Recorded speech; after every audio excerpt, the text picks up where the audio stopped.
Assalamualaikum warahmatullahi wabarakatuh. Wah, ini adalah video aku yang kesekian kalinya tentang laporan keuangan. Kalian yang nonton jangan bosan-bosan ya. Soalnya ini adalah tugas kuliah, ya kan? Nah, oke.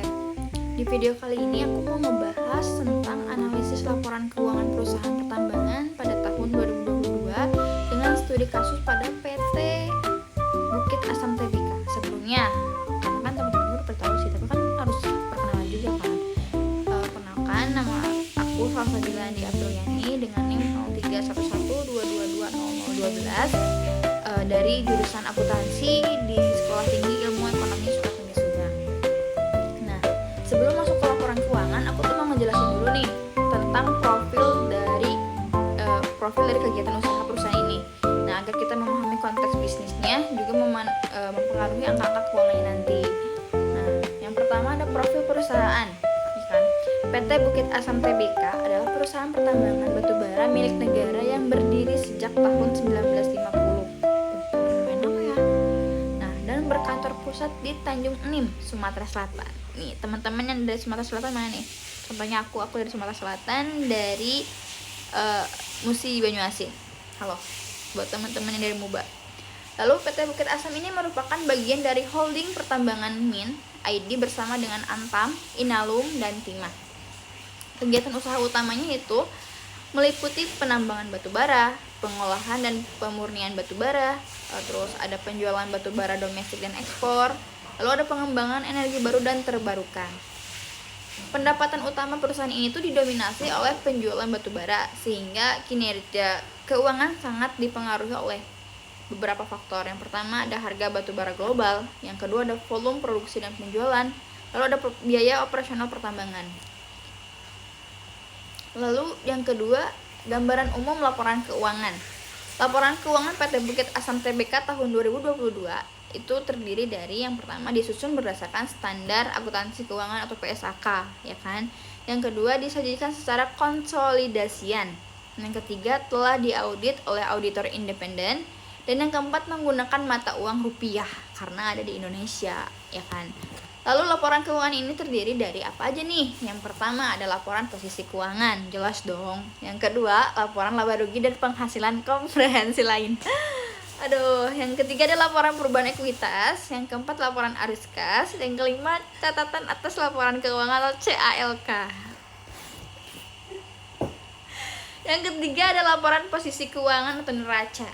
Laporan posisi keuangan disajikan dalam bentuk laporan yaitu report form sesuai PSAK 1, bukan dalam bentuk T-account ya. Nah, di sini ada total aset. Total aset per periode 31 Desember 2022 yaitu sebesar 45,35 triliun. Wah, banyak banget. Ini mantap banget sih. Yang kedua ada aset lancar, ya kan? Di sini ada kas dan setara kas. Tercatat sebesar 7,03 triliun. Nah, kas ini terdiri dari kas di bank, lalu ada deposito jangka pendek yang kurang lebih 3 bulan lah.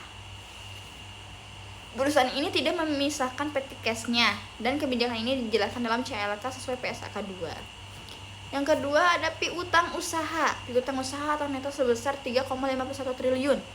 Piutang ini dicatat menggunakan metode cadangan kerugian piutang dan juga berdasarkan expected credit loss. Ini tuh sesuai dengan PSAK 71. Lalu ada persediaan. Yang ketiga ada persediaan. Persediaan ini sebesar 3,84 triliun. Persediaan ini terdiri dari batu bara, bahan pendukung produksi. Persediaan ini dinilai menggunakan jelas FIFO, first in first out ya, karena lebih mudah juga, ya kan? Terus biaya perolehan atau NFI juga terbilang rendah gitu kan. Ini sesuai dengan PSAK 14. Lalu ada aset tidak lancar. Aset tidak lancar ini mencakup ada aset tetap. Aset tetap PTBA ini meliputi yang pertama ada tanah, kedua ada bangunan, ketiga ada mesin dan juga alat berat. Jelas dong itu mah. Yang keempat ada kendaraan. Aset tetap dicatat menggunakan dua model ya. Yang pertama ada model biaya, dan yang kedua ada metode penyusutan garis lurus. Ini sesuai dengan PSAK 16. Umur manfaatnya dan tarif penyusutan dijelaskan di CALK nanti. Nanti aku mau kayak nampilin slide untuk laporan keuangannya gitu deh. Lalu ada liabilitas dan ekuitas. Total liabilitasnya ada 16,44 triliun, Lalu ada total ekuitas. Total ekuitas juga terdiri dari 28,91 triliun, bukan juta, triliun. Lalu ada laporan laba rugi. Laporan laba rugi menunjukkan kinerja perusahaan selama tahun 2022. Terdapat pendapatan usahanya berapa? Pendapatan usahanya ada 42,64 triliun. Nah, pendapatan ini sebagian besar berasal dari penjualan batu bara, jelas. Lalu pendapatan ini diakui sesuai PSAK 72 ketika barang diserahkan kepada pelanggan dan risiko telah berpindah. Lalu ada beban pokok pendapatan. Untuk beban-bebannya ya, beban pokok pendapatan ada di angka 24,68 triliun. Beban ini mencakup 3. Yang pertama biaya produksi, biaya pengangkutan, lalu biaya operasional tambang. Lalu labanya, laba kotornya kurang lebih ada 17,96 triliun.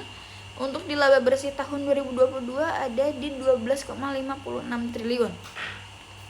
Terus pajak penghasilannya terdiri dari 2, pajak kini dan juga pajak tangguhan. Ini sesuai dengan PSAK 46. Lalu laporan perubahan ekuitas. Ekuitas perusahaan meningkat dari tahun sebelumnya menjadi 28,91 triliun pada akhir tahun 2022. Perubahan ekuitas berasal dari apa nih? Yang pertama, laba bersih tahun berjalan. Yang kedua, dikurangi pembagian dividen. Ini sesuai dengan PSAK 1, teman-teman. Lalu ada laporan arus kas. Laporan arus kas disusun dengan pertama, metode tidak langsung. Kas akhir tahunnya ada berapa sih? Ada 7,03 triliun. Nah, arus kas ini diklasifikasikan menjadi 3. Yang pertama, aktivitas operasi, lalu ada aktivitas investasi, dan juga aktivitas pendanaan. Ini sesuai dengan PSAK 2. Oke, lanjut ke catatan atas laporan keuangan atau CALK. CALK itu merupakan bagian yang tidak terpisahkan dari laporan keuangan, teman-teman. CALK ini menjelaskan apa aja sih? Yang pertama, dasar penyusunan laporan keuangan. Yang kedua, kebijakan kas, piutang, dan persediaan. Yang ketiga, penyusutan aset tetap. Yang keempat, pengakuan pendapatan. Yang kelima, pajak penghasilan. Semua ini mengacu pada PSAK yang berlaku di Indonesia, teman-teman.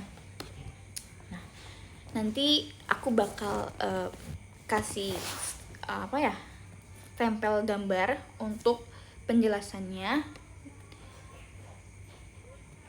Penjelasan laporan keuangan PT ini ya. Karena ini udah hampir 10 menit. Bu Eka, sampai sini aja Bu Eka. Sebagai kesimpulan, PT Bukit Asam Tbk merupakan perusahaan pertambangan batubara dengan kinerja keuangan yang sangat kuat pada tahun 2022. Ditandai dengan apa?